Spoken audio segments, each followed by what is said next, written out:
Isang tulog na lang at magaganap na ang bigating laban sa dalawang ito. Ang legend ng heavyweight na si Ironman Mike Tyson at YouTuber boxer na si Jake Paul. Nabatid na ang laban nilang ito ay ang magiging kauna-unahang laban ni Tyson sa professional boxing matapos lumipas ang 2 dekada nung siya ay formal nang magretiro.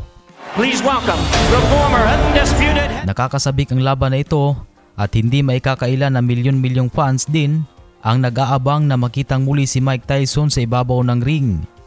Ngunit ang ibang mga fans din ay nakakaramdam ng kaba kahit nakilala si Mike Tyson na sobrang magaling sa pakikipagbakbakan sa ibabaw ng lona.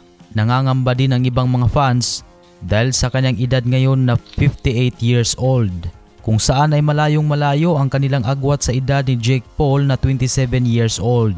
Pero nagalit na nga si Tyson dito sa mga naniniwala na matatalo siya sa isang YouTuber boxer. At harapang sinabi ni Mike Tyson sa kanilang naging final press conference na hinding-hindi mangyaring talunin lang siya sa katulad ni Jake Paul sa kanilang laban na ito. I'm not gonna lose. Napakakumpiyansa ni Mike Tyson na talunin niya ang batang knockout artist bukas na yan, mangyayari araw ng Sabado. Nagpasiklab nga si Mike Tyson sa isinagawang public media workout kamakailan lang.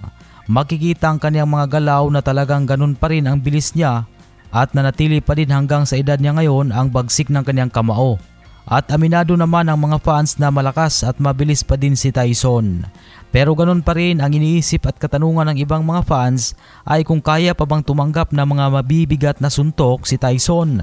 At kapag sa oras din daw na matatamaan siya ng mga heavy punch ni Jake Paul, ano kaya ang reaksyon niya dito? Dahil nga makikita din naman na may lakas din ang kamao ng kanyang kalaban. At napatunayan na rin yan ni Jake Paul dahil may mga pinatulog na rin ito sa ibabaw ng lona. Nag-alala ang karamihan dahil kung kakayanin pa kaya ni Tyson ng kanyang stamina na makikipagsabayan. Dahil nabatid na isang 8-rounder ang kanilang laban at walang headgear. Pero ang lahat ng yan ay masasagot sa pagdating ng oras ng kanilang bakbakan. At sa ibang usapan naman, nababatikos man ang current undisputed super bantamweight champion Japanese Monster na Naoya Inoue kasi nga kung mapapansin ay kadalasan ng kanyang kalaban ay hindi niya kalibel.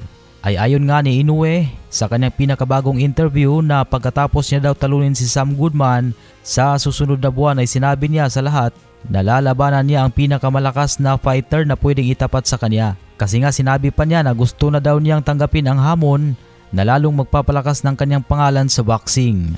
Samantala mga kaboxball, pinagtanggol naman si Inoue sa kanyang mga fans at sumisigaw na hinarap naman daw ni Inoue ang lahat ng mga malupit na fighter sa dibisyon niya. Talagang magaling lang daw ang kanilang idolo kung bakit parang mahina na ang mga boksingero sa oras na magtuos na sila sa ibabaw ng luna ng binansagang halimaw ng Japan.